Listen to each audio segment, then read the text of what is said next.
Welcome to our Bible study for Beltrace. I'm glad to be able to spend more time with you again today. I'm testing out a new microphone that I have here and a new lighting system. So we'll try to see if this works and if I'm not all washed out or if I'm not in any kind of strange and weird colors or other kinds of things like that. I'll show you at the end how the colors can adjust on this. And it's been a little bit of a trial trying to figure it out, especially during the daytime. I'm recording this after the sun has gone down. I have two windows over here and they're usually shining in on my face.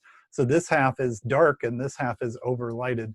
And things I never thought I would have to worry about in terms of Bible study is how do I look on the screen?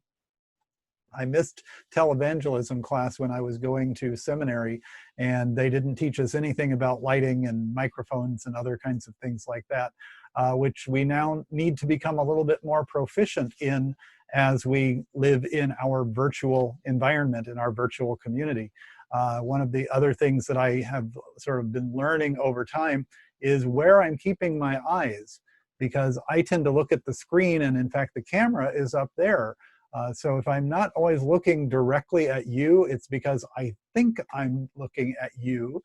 But in fact, the way the computer is set up, it isn't quite sure where my eyes are going along the way. Of course, you'll also note what I'm doing when I'm reading, because I'll have my head down, and that's when it becomes very obvious that I am a bald guy. But that's okay. Actually, it is starting to come back just a little bit, as you can see. I have a friend who cuts my hair for free, and he's the same friend who owns the cat who may join us at any moment during this this recording. And he lived in my basement for a couple of years, and one of the things he does for thanks to me for letting him do that is he cuts my hair for free. But he is now off for several months driving around the Western United States. Since he can work from his laptop anywhere, he thought, I'm going to take advantage of this. And he left the cat in my care and is having a great time. But I told him before he left, I said, just cut everything off. Just make sure it all goes so that I don't have to worry about it until he comes back. And he'll probably be back around Christmas time, and that'll probably be about the time that I will begin to be a little bit shaggy around. I've noticed I'm just beginning to get little tufts of hat hair when I go outside. Fortunately, I don't do that too often, but I would like to come outside and visit you at Beltrace. See, you knew I was going to say that. You knew I was going to say that, because I say it every time, but every time it's true. I would love to come and visit you. I've seen several of you, and I would like to see more. Again, I can visit on Tuesdays, Wednesdays, and Thursdays, and alternate Saturdays according to the current schedule, or schedule, as they might say in Britain. And all you have to do is get in touch with me. The best way to do that is to get in touch with Melissa and let her send me a message. You can, or she can give you my telephone number. My phone is actually not the best in terms of leaving messages. So if you've left me a message and I haven't returned your call, please forgive me. I don't always get messages, or I get a lot of spam, and it might get lost in the spam. That doesn't tend to happen if I get emails or if I get text messages. So feel free, if you know how to text message, to send me a message. Feel free to send me a Facebook message if you Facebook. Feel free to get in touch with me however you can. But I will happily put on my mask and drive to Beltrace and come and visit you for the allotted time that we're allowed. I think it's half an hour. Sometimes they let us fudge that just a little bit.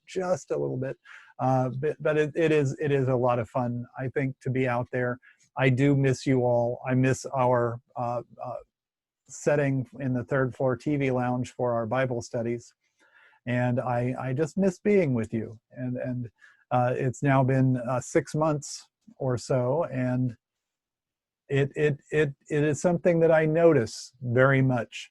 My Saturdays are diminished because I'm not spending the time there with you. And my Sundays are diminished because I'm not spending the time there with you. this virtual setup is what we can do, and I think it's great that we have this opportunity and this option. But there's nothing like actually being in person, I think. So that's again why I keep saying, and I will keep saying, I am happy to come and visit. I am happy to be there and see you. And I keep myself pretty safe, pretty socially distant. I go out to eat on Wednesday nights. Most of the time, 9 times out of 10, it's going to be outdoor dining or private room dining, which is what I did this past Wednesday, so that we're not around people. And I go out with a friend of mine who also works from home and only really goes out on that kind of outing with me as well. So I feel fairly confident that I'm not going to be of any harm to anyone.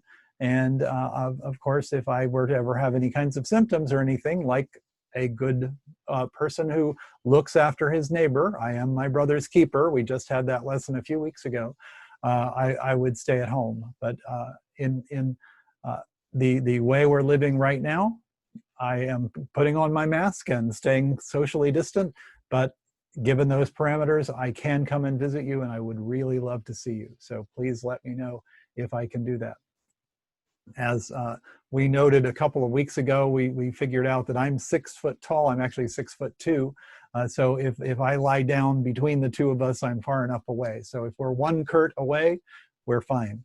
And I look forward to hearing from you about coming to visit. We will have our chapel service tomorrow. We have our Bible study right now as you are watching. But this week I also am pleased to be able to say I have provided another video for Johnny Appleseed Day. If you are watching this on Saturday, the 26th of September, which is when it's slated to be viewed, this is Johnny Appleseed Day, one of 2 actual Johnny Appleseed days. Some people in some places celebrate it March 11th, which is when he was born, and some people celebrate it September 26th, which is the day he passed away. I'm happy to have apple cider both days, the day he was born and the day he left. And of course, we have the planting season and we have the harvest season kinds of festivals as well. So his can be both. Johnny Appleseed is someone who left his home and went off on what he considered to be a calling.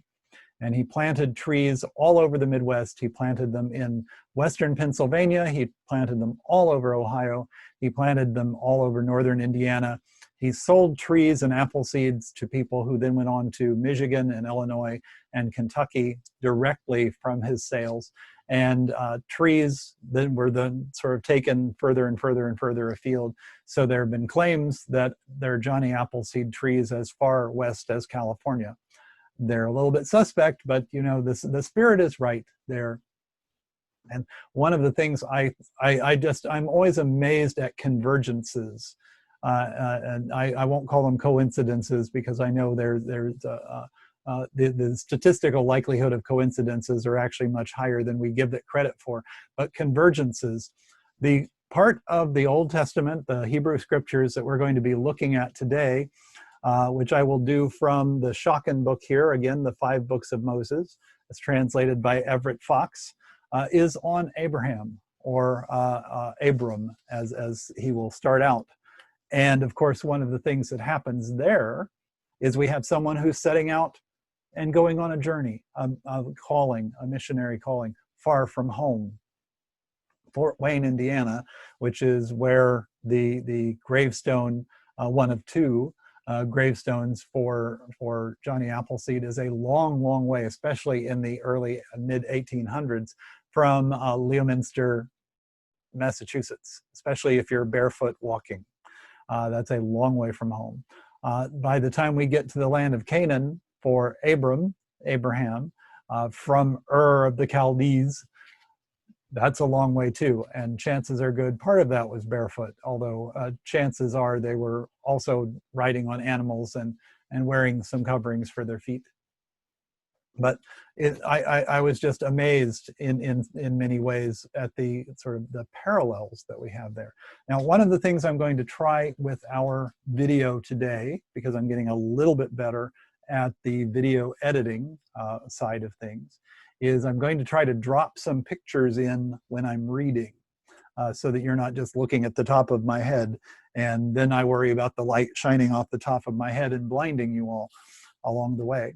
But as we are sort of celebrating the life and memory of Ruth Bader Ginsburg, may her memory be a blessing, we are reminded that this culture of the Jewish people traces its origins back as a distinct people all the way back to Abraham.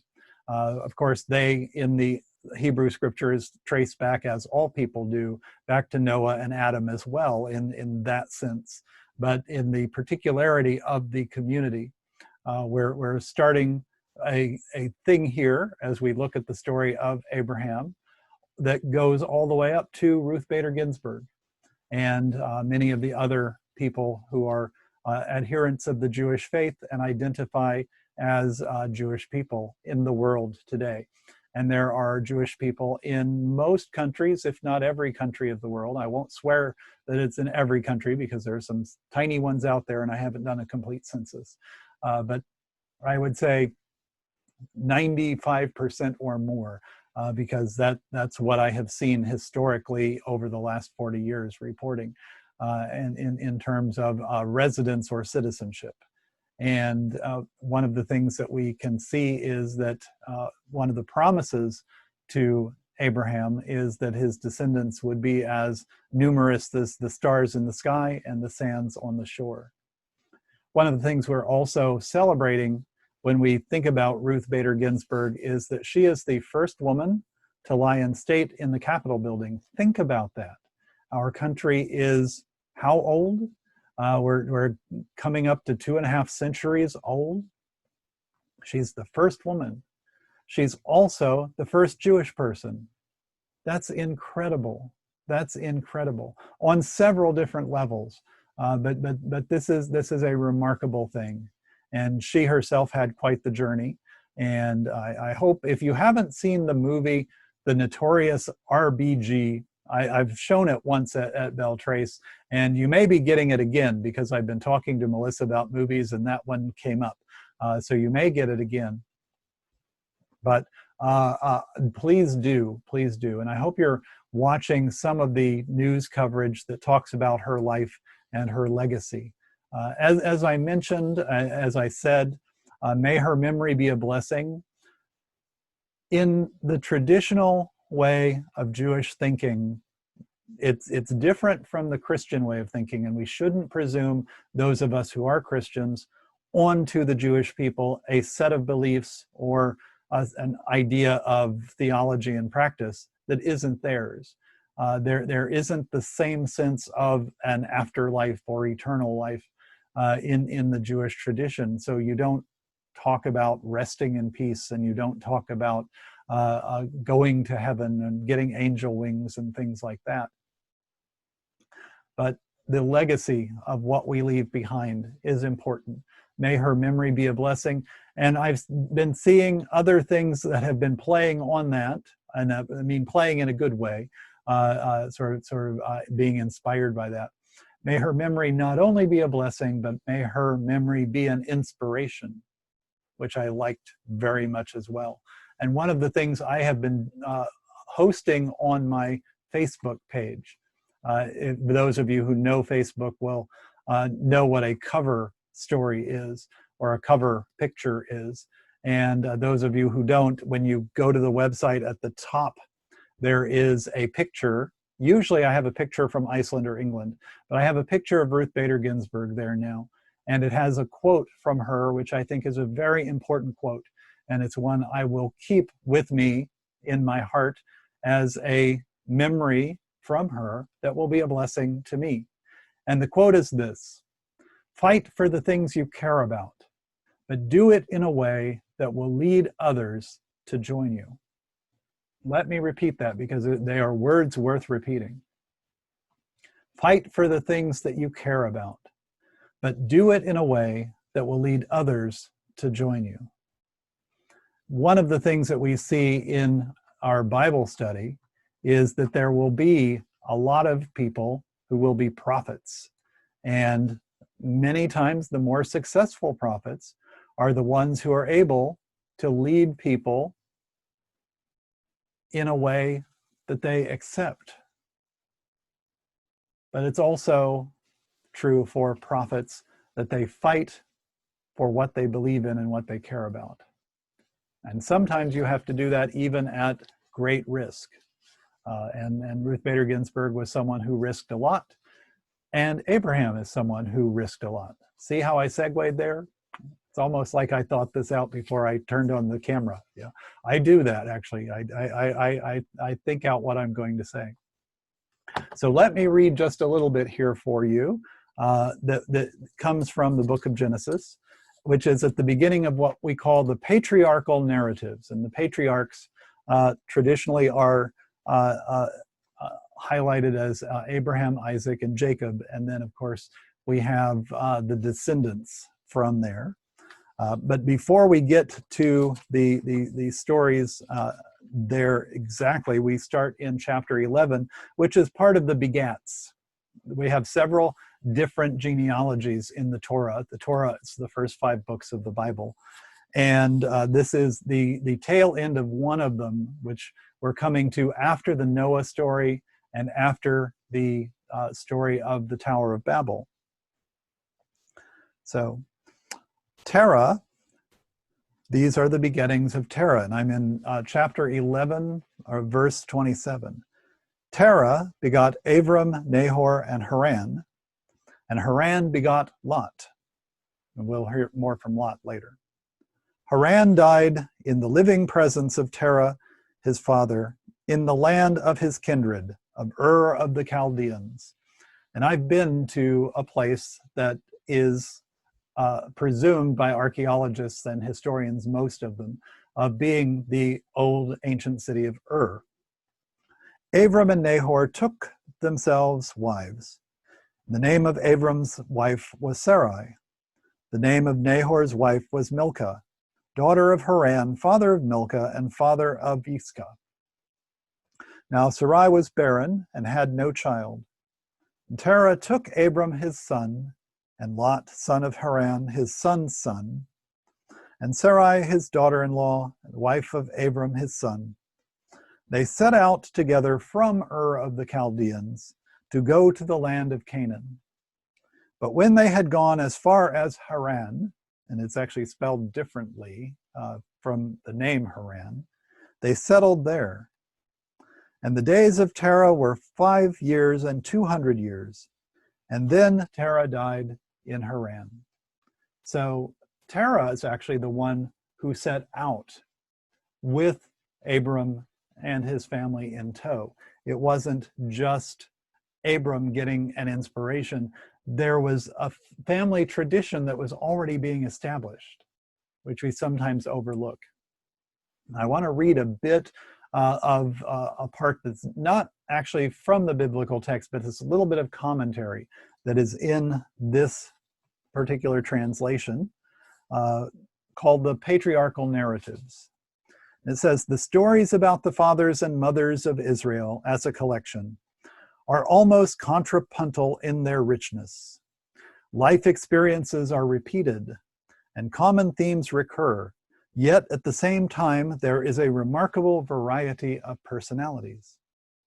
2 prominent themes throughout are God's promises of land and descendants, and God's blessing. The texts revolve around the question of whether and how God will fulfill his promises, and how people will effect the transfer of the blessing. Each generation portrayed in the narratives must deal in the inherent tensions raised by these questions, since their resolution does not occur easily. The stories are also marked by each figure's struggle to develop a concept of the religious life, of walking in accord with God. Each one carves out his own distinct path to arrive at a mature understanding of what it means to be the father of the people of Israel. In order to bring about such an understanding, God apparently tests them in both obvious and more oblique ways. often against a backdrop of bitter sibling rivalry. One also observes a physical unsettledness about the patriarch's quest. Only Isaac is spared the wanderings that occur regularly in the stories. So here we have an interesting thing, because this is something that makes the text resonate to us. We are seeing over and over again how each generation needs to find new meaning in the text. And we're seeing over and over again in the text how each successive generation needs to find a relationship with the divine and with God and with the family and with the world all over again. That happens again and again and again. That's one of the things that's happening right now. How do we determine what direction the Supreme Court will go? How do we determine what direction the country will go? Are we going to let it go in certain directions or other directions? And they are not easy and obvious answers all of the time. And this, we do live in interesting and trying times, whether you're on the right or on the left, whether you think things should be done the way they're happening or not. One of the things that I think we can all agree on is these are times that are difficult to navigate in many different ways, and certainly in trying to keep everyone together. And that's another thing that happens over and over here, is we see the issue of, do they stay together? Do they go separate ways? How do these things happen in the patriarchal narratives? One of the things I really like, did you catch it when I was reading the very first sentence of this commentary? The title says, The Patriarchal Narratives, but the first sentence says, the stories about the fathers and mothers of Israel. They're not just patriarchal stories. These are foundation stories. And one of the interesting things in my church is that we would often have in the liturgy a blessing or a kind of liturgical statement that would talk about being in the God of Abraham, Isaac, and Jacob. And about 25, 30 years ago, I noticed that there were a number of ministers and a number of others who would start adding the missing people. May the God of Abraham and Sarah, Isaac and Rebekah, Jacob and Rachel and Leah, or Jacob and Leah and Rachel. So depending upon how you want to classify who gets precedence in that order. But it's not just Abraham. It's not just Abraham, Isaac, and Jacob. They didn't do it alone. They didn't do it alone. And one of the things I also pointed out in a couple of weeks ago that I hope you'll remember is when we are introduced to Noah and his sons and Noah's wife and his sons' wives, quite frequently the women didn't get names. But here, at least with the patriarchs, the women get names, and that becomes a very important thing. Now, when dealing with Abraham, I will read again a little bit from the commentary. It says, although Abraham is the biological father of Israel, the diverse traditions about him, which have been collected and connected to form a cycle of stories, give evidence of much more. The cycle portrays an active man who is religious, who converses with God, sometimes with an air of doubt and questioning, who proclaims God's name at various sacred sites, who is concerned about justice and the treatment of the oppressed, and who makes dramatic life decisions without flinching. The stories are thus revealing of struggle, despite the fact that Abraham often appears to be and this is in quotes, perfect man, always obeying God's bidding and prospering. So what we see here are quite a number of things that will happen to Abraham and his call. And the way that Everett Fox translates in his book here, he uses he actually uses Avram rather than Abram or Abraham as the name. I'm going to go ahead and say Abram and Abraham because I think it becomes a little bit jarring if you're listening, because we're not used to that, and I don't want us to be too hung up on that. But it is interesting when we say Abraham, Isaac, and Jacob, those are the English versions of names, Avram, Yitzhak, and Yaakov. and even then I'm sort of mangling the pronunciations a little bit there in terms of who they are. But God said to Abram, and we're in chapter 12, "Go you forth from your land, from your kindred, from your father's house, to the land that I will let you see. I will make a great nation of you, and I will give you blessing and make your name great. Be a blessing. I will bless those who bless you. He who curses you, I will curse. All the clans of the soil will find blessing through you." So it's sort of interesting. We have some translations which say all the peoples of the world will be blessed. Here we have all the clans of the soil. That the world was a much smaller place back then, especially to the people writing these things down here. But I like in verse 2, it's a distinct statement. It is something with an exclamation mark, and it's only 3 little words. Be a blessing. That's a go forth and do commandment. Be a blessing. It's not just that people will be blessed through him. He has to actively be a blessing. We are called by God as people to be blessings to others, not just to bless other people. We're also called to be a blessing to other people. Verse 4 says, Abram went as God had spoken to him, and Lot went with him. And Abram was 5 years and 70 years old when he went out of Haran, so 75 years old. Abram took Sarai his wife and Lot his brother's son, all the property that they had gained, and the persons whom they had made their own in Haran. And they went out to go to the land of Canaan. When they came to the land of Canaan, Abram passed through the land as far as the place of Shechem, as far as the oak of Moreh. Now the Canaanite was then in the land. So this wasn't empty land. This was land with not just Canaanite peoples, but we will find there are other peoples in the land as well. And that's one of the things that archaeologists really work on. How many different peoples were in there? As when we're looking through the biblical text, both the Torah and the later historical books, we find all sorts of groups, not just Philistines, but we find Hittites and Amorites and Jebusites and Perizzites and all sorts of ites that are in there.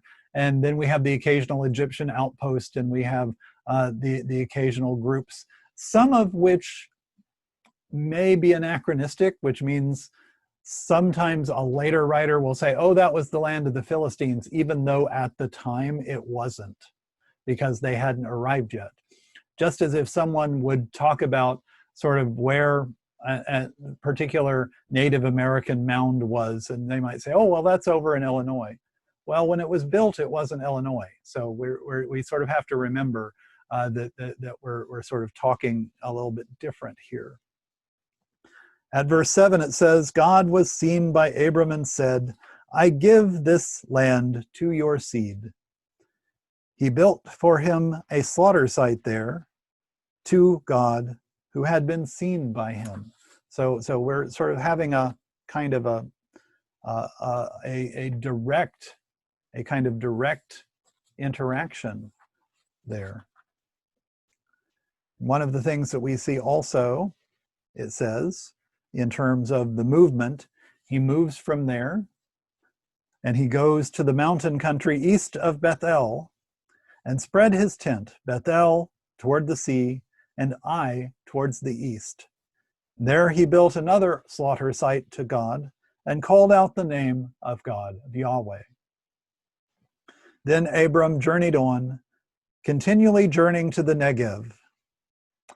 And so we've gone from all the way up top, because Haran is sort of outside of what we might consider Israel today. On many of the maps, it's in what we might call Syria today.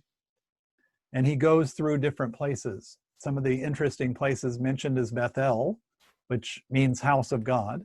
There are some synagogues still named Bethel today. And then there's a place called Ai, it's spelled A-I. Now, Ai was the name of a pharaoh, and that might have been an Egyptian outpost, because we know the Egyptians would occasionally come in and fight with the different peoples who were living in there. We have different stelae, we have different kinds of markers in Egypt that tell us of the occasional forays out. It's interesting that this is here because the Egyptians were not colonial. What I mean by that is the Egyptians did not go out and set up cities outside of Egypt. Typical Egyptians did not want to live outside of Egypt. They wanted, they might go for trading purposes, they might go for business purposes, they might go for military conquest purposes, but they were not interested in living there. One of the reasons was the death rituals of the Egyptians. No one wanted to die outside of Egypt. They wanted to die in Egypt and be buried in Egypt. Specifically, they wanted to be buried on the west side of the Nile, where the sun is setting, on that side of the Nile. The pyramids are on that side of the Nile. The Valley of the Kings is on that side of the Nile. It's a sort of interesting thing. Ai is not on the west side of the Nile. It's far, far, far east. That's not a place you want to die if you're an Egyptian. Not that you particularly want to die anywhere, yeah, that. So it's interesting that we have this as a place name in here. And from that place name, and we have Abram going all the way down to the southern portion of what is Israel today. It says all the way down to the Negev, which is the desert in the south. It says, now there was a famine in the land. This is verse 10. And Abram went down to Egypt to sojourn there, for the famine was heavy in the land. And it was when he came near to Egypt that he said to Sarai his wife, now here I know well that you are a woman fair to look at. It will be when the Egyptians see you and say, she is his wife, that they will kill me, but you they will allow to live. Pray, say that you are my sister, so that it may go well with me on your account, that I myself may live and give thanks to you. It was when Abram came to Egypt that the Egyptians saw how exceedingly fair the woman was. When Pharaoh's courtiers saw her, they praised her to Pharaoh. And the woman was taken away into Pharaoh's house. It went well with Abram on account of her. Sheep and oxen, donkeys, servants and maids, she-asses and camels, all became his. But God plagued Pharaoh with great plagues. Ooh, foreshadowing for later in the Torah. This is not the Charlton Heston time yet, but this is the same kind of stuff. And also his household, because of Sarai, Abram's wife. Pharaoh had Abram called and said, what is this you have done to me? Why did you not tell me she is your wife? Why did you say she is my sister? So I took her for myself as a wife. But now here is your wife. Take her and go.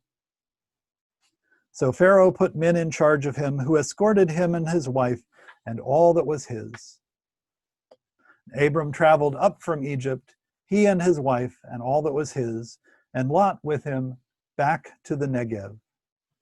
And Abram was exceedingly heavily laden with livestock, with silver and gold. So here we have the trek into Egypt and back from Egypt. And it says he went on his journeys from the Negev as far as Bethel, as far as the place where his tent had been at the first, between Bethel and Ai, to the place of the slaughter site he had made there at the beginning.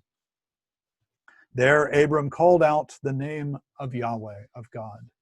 And I keep using the phrase slaughter site because that's what it's translated frequently as altar, which sounds a lot cleaner, sounds a lot more religious in our sort of modern ears. But in fact, this is what was done. This is what it was. So in truth, this is probably a more direct translation. Think about that for a moment. What do we lose when we have translations in one way or another? Let's sort of think about the way people used to talk about pregnancy. She's in a family way. She has a condition. The idea that Lucille Ball couldn't show herself on television because she was pregnant, Lucille Ball said, that's okay, I'm going to do it. Became one of the first women to actually depict the condition and go through with having a baby, not literally on television, but as part of the storyline. It's sort of interesting the way we dance around certain things. And translations will sometimes do that as well. That's here. But this is an interesting story of Abram going into Egypt and then back out of Egypt, sort of starting and ending in the same place. But except when he gets back to the new place, or the old place, having had the new adventure, he now is heavily laden with silver and gold and livestock. You have to sort of wonder about silver and gold back then, because there weren't any stores, there weren't any shops, there weren't any cities where he was. What use is silver and gold? Well, it's good for trading and it's good for other kinds of things, and we'll see as it's coming up. But typically you don't tend to think of that as being a great need for someone who's living a Bedouin existence, who's sort of living in tents with livestock. You can't eat silver and gold, and the people who are around you can't eat it, so they're not as likely to be interested in it either. So we will pick up there next time, and I'll talk a little bit more about the story of him being in Egypt, and in particular we'll talk about it when we get to Isaac's story, because there will be a parallel, there will be a strong parallel.